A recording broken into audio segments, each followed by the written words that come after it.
Welcome to an introduction to Smoky Mountain Service Dogs. Hello, my name is Mike Kitchens, and I'm honored to serve as volunteer chair for Smoky Mountain Service Dogs. Our mission is to enhance the physical and psychological quality of life for wounded veterans and first responders. And we do that by providing them highly trained, custom-trained mobility assistance service dogs. I think today we're going to be focused on volunteers who are the foundation of our service house. Goodness, we have about 200 community volunteers, and they all have what I call a servant's heart. It's my honor and my pleasure to work with all of them. Come on, buddy. Sit. Good boy. Take it. Yes.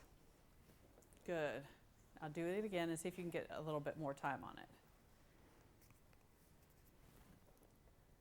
Take it. Out. Yes. My name is Carla Navas, and I'm a volunteer coordinator for Smoky Mountain Service Dogs since 2019. And I'm going to talk a little bit about the positions, the volunteer positions that we have here at Smoky Mountain. We have a number of canine handler positions, 126 volunteers that handle those positions, roughly. We're going to talk a little more about puppy raising. That's Deb's forte. We have people who do transporting. They actually take dogs from either a puppy raiser's homes or the kennel and to UT for socialization or back and forth from a puppy raiser's home. We have respites. They keep dogs in their homes for a weekend, or sometimes a long weekend, and give them a break from living in the kennel from Friday afternoon until Monday morning. We have what we call advanced fosters. These are our advanced dogs who are ready to move out of the kennel and refresh their home skills, as well as continue learning with weekly classes that the advanced fosters attend with the dogs.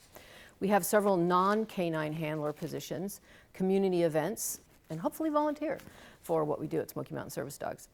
And then we have some very specific jobs that are filled by people with these specific skills: grant writing, accounting, bookkeeping, social work, nursing. So those are all positions we're always looking for. But primarily, we're always looking for puppy raisers. That is our toughest job to fill because it's a big job. My name is Deb Scaretta, and I am the puppy raiser coordinator for Smoky Mountain Service Dogs. I'm responsible for recruiting and supporting our volunteers who puppy raise for us. And what we ask of our puppy raisers is for them to pick up their puppy at the kennel when they are delivered at 8 weeks old, take them into their hearts and their homes for the first year of their lives, and work with them on all the development necessary to build the fundamentals for them to become very reliable service dogs. Very difficult job, very time-consuming job. We ask our puppy raisers to come to the kennel once a week to train with the professionals and learn what the fundamental skills that are required for our puppies to get ready for their advanced training. That's on a weekly basis, and for the first year we ask them to work on things such as housebreaking, obviously, crate training, loose leash walking, which is the most difficult and most time-consuming skill for our puppies to get down pat, basic house manners, and then they work on 2 evaluation levels, AKC Star Puppy and Canine Good Citizen skills. All of those prepare them to come into the kennel at a year old and work with the trainers on a daily basis to learn all the advanced skills necessary for them to become the best service dogs they can be.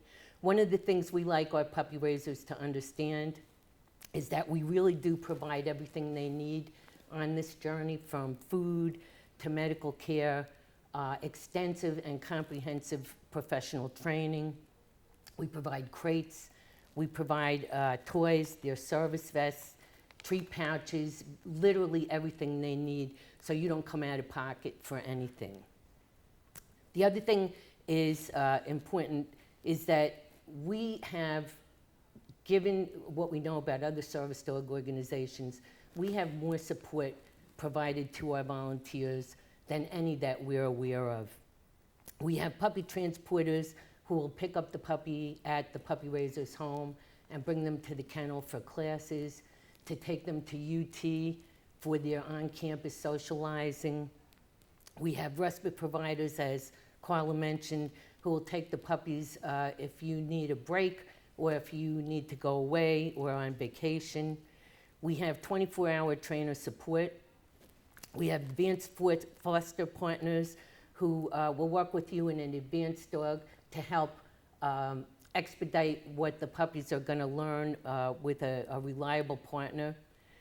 And basically, we provide whatever assistance is necessary. All you need to do is ask, including in-home training if that's required. It's a family environment. Everybody knows everybody. Everybody works together. And it's just one of the best volunteer organizations I've ever been a part of. Hello, I'm Ginger Stone. I'm a puppy raiser with Smoky Mountain Service Dogs and here to talk about what we do with the puppies. I'm Andy Raker, and I've been a volunteer with Smoky Mountain Service Dogs since 2016 and excited to share about puppy raising with you all. What are some of the best things about being a Smoky Mountain Service Dog puppy raiser? I think just watching the dog develop and just seeing what their potential is, starting them off from a baby till they get to be a year is a whole lot of development that is just fun to be a part of. It's just fun to see them grow. What are some of the toughest things about doing it? Oh, it's a time commitment, a big time commitment. Training, you have to have a lot of patience and a lot of repetitions. Teaching skills, one of the most important skills is loose leash walking. It's a fundamental skill, takes a lot of time. But the weekly puppy report that goes in also takes a lot of time. Tell us about co-raising a puppy. Well, we think it's the best of both worlds. It is. It's a unique situation because the dog gets to live in two distinct environments. So at our house, he gets a much different experience than he does at Ginger's house. And we do different things, but we're both very involved weekly with whatever skills we're working on. We have a lot of communication back and forth. I feel that it keeps me honest. Accountable. Accountable, yeah. If I'm tempted to slack off one week, I'm like, oh no, Ginger has it next week. I better keep up. It's true. The flexibility, because when you're on, but when you're off, you're off. And you can still have a life, you can get away, but you're still very actively involved with raising the puppy. How much support do you receive from the trainers and Smoky Mountain Service Dogs overall? Oh, 24/7. They are accessible. They want the dogs to succeed. They want you to succeed. And they focus on producing a quality, strong service dog. They provide everything needed from food, treats, equipment, kennels, respite care, which is like a puppy babysitter if you need to get away. But they are amazing. What do you say to people when they ask you, how could you ever give them up? That is our most commonly asked question. But let's be honest, we love these dogs. We are head over heels in love with these dogs. We cry when they leave us. We cry in the weeks leading up to them leaving us.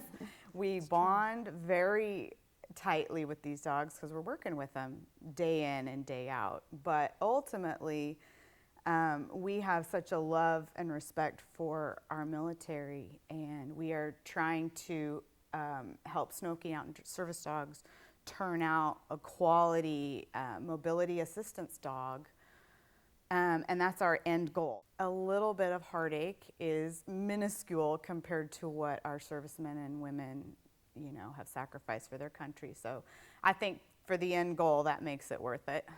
Describe a typical week in the life of a puppy raiser. It's a little age dependent. The younger dogs take a little more time. As they grow and learn, they assimilate into your schedule. They're flexible. You're committed 1 day a week to class, which means you drop the puppy off in the morning around 9 a.m., works with a trainer one-on-one, and then you come back early afternoon to review what the dog has learned, and that's what you are practicing throughout the week. You also, as they get a little older, have a day that they go down to UT for socialization. That gives you several hours of free time. It's about 1 hour a day training time broken up into several smaller segments throughout the day for teaching the skills. But they become part of what you do, and they go with you just about everywhere you go the whole year that you have them. What would you say to anyone thinking about becoming a puppy raiser? I would say do it. You gain so much and you're passing it forward. These dogs are born for greatness and they change lives. I would say it's very rewarding. It's a lot of work. It's labor intensive. It's very rewarding, but you know, take into account the time you have to dedicate to it. Don't make an emotional decision about it, but it's very much worth it. Give a year, change a life.